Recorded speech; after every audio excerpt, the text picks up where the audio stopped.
For this video, we're going to go over how to write a neutralization reaction.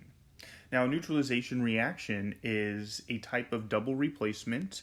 It's where an acid and a base combine to make water and a salt. So let's go ahead and take a look here. This right here is an acid, and the way we know it's an acid is because it has a hydrogen ion associated with it. This right here is a base because it has a hydroxide ion. So this is an acid, this is a base. Now, when an acid and a base react together, the H and the OH come together to make HOH, which is the same thing as water, which you can see is one of the products. In a neutralization reaction, you will always have water as one of the products. Now look what's left over.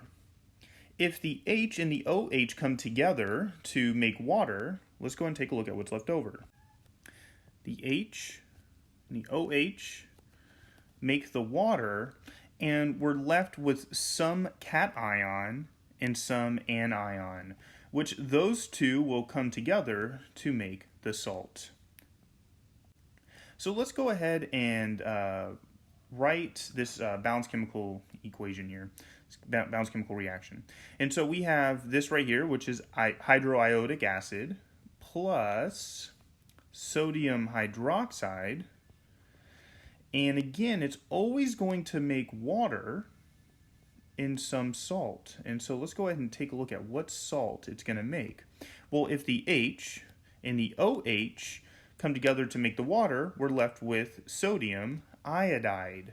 Now, whenever we're writing any sort of ionic compound, we always write the metal first and the nonmetal second.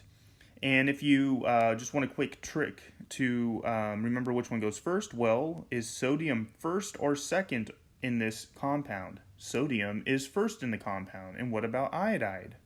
Iodide is second in the compound. And so that's the same way that you write it over here. Now, to balance this, I'm going to go ahead and say that it's already balanced right now, but we're in the next situation it will not be. But if you take a look, here's a quick trick. The first thing you always balance is the salt. And then the second thing you balance is the water. Now, the way you balance the water is however many hydrogens are on the acid is going to be the number of water molecules you have. So let's go ahead and do this. We're going to balance the salt first. There's one sodium on either side, one iodine on either side, and so that's balanced. And then if you take a look how many hydrogens are on the acid, there's one hydrogen on the acid, so that means we're going to have one water, which we don't need to write the one.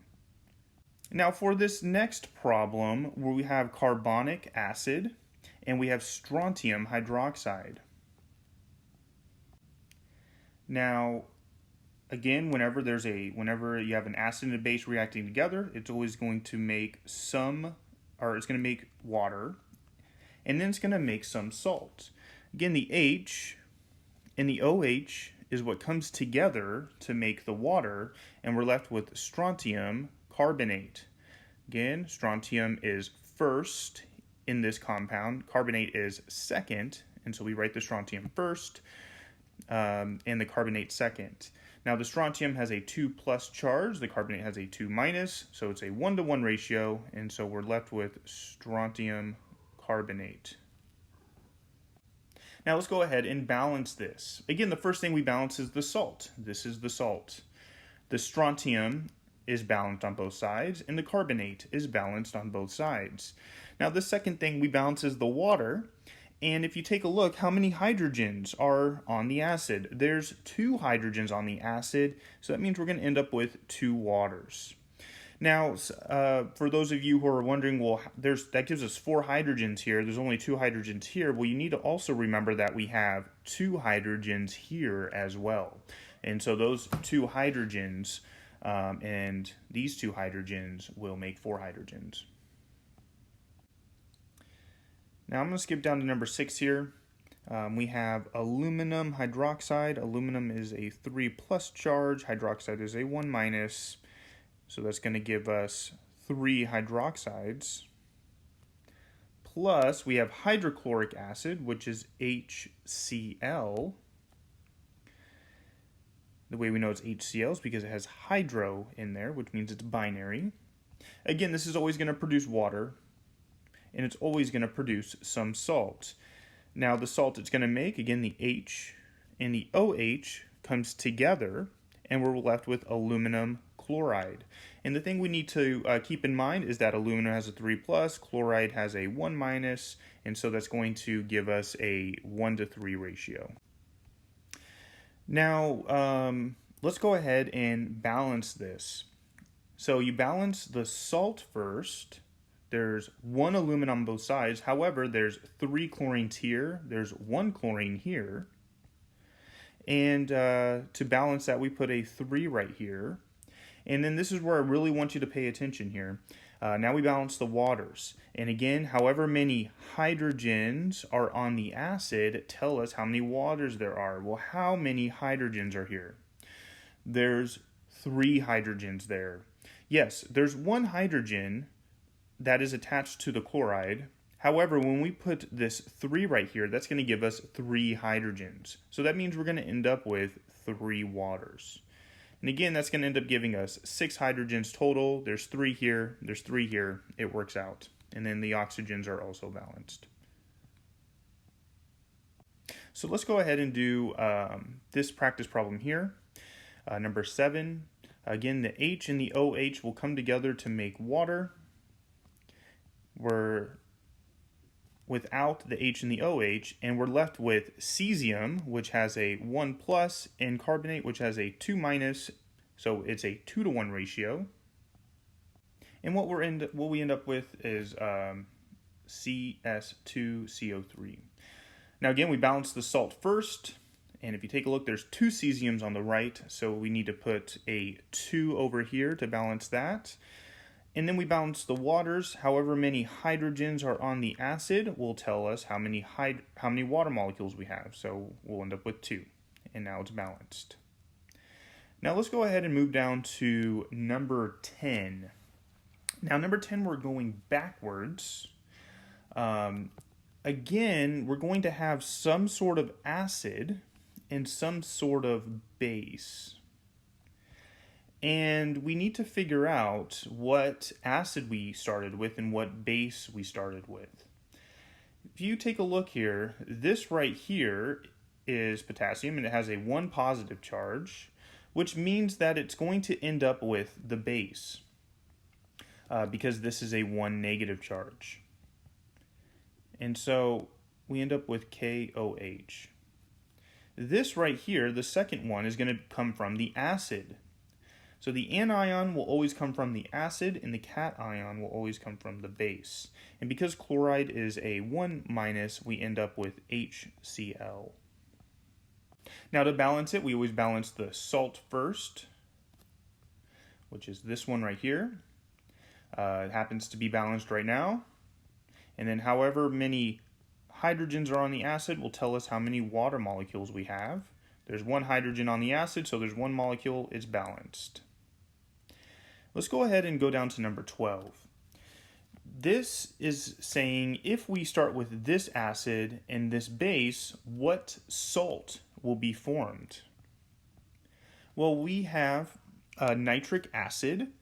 We know that it is an oxyacid because it does not have hydro in there, so that means that it comes from nitrate. And so nitric acid is going to be NO3, and this is a 1 minus because the ic comes from 8. So that means that we're going to end up having 1 hydrogen on there. And so that's going to be the acid. Now the base is sodium hydroxide, which is going to be NaOH. Now remember, the OH and the H is what comes together, so really all we need to worry about is what is the cation, which is sodium, And what is the anion, which is nitrate? And I realized that I wrote this in the wrong spot.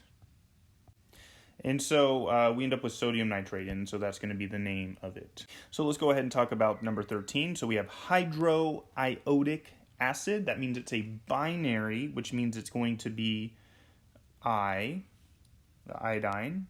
And then we have calcium as the cation. So it's calcium. Now calcium is a 2+ charge, iodide is a 1-, and so we end up with CaI2. And the name of this is going to be calcium iodide. If you really need to, you can write out the whole balanced chemical equation to help you with this, but it's good to kind of practice this. So again here, magnesium is going to be the cation.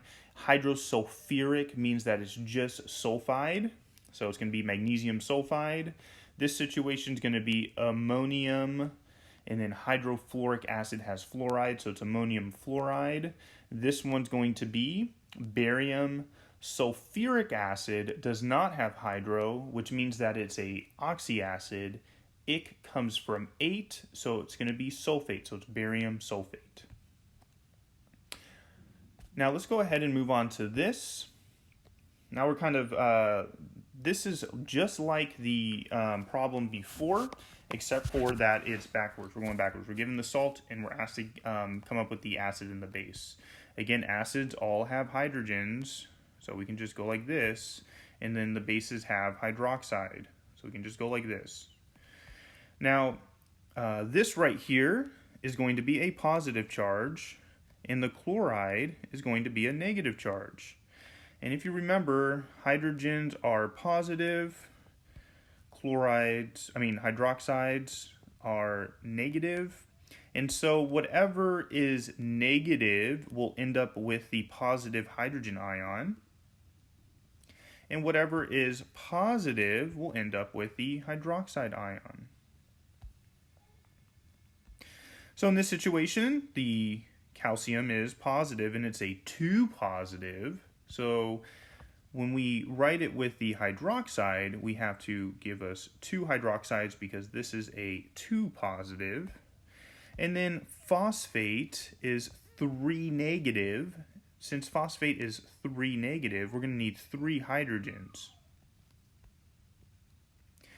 Now go ahead and do the rest of these practice problems. The answers will be on the key.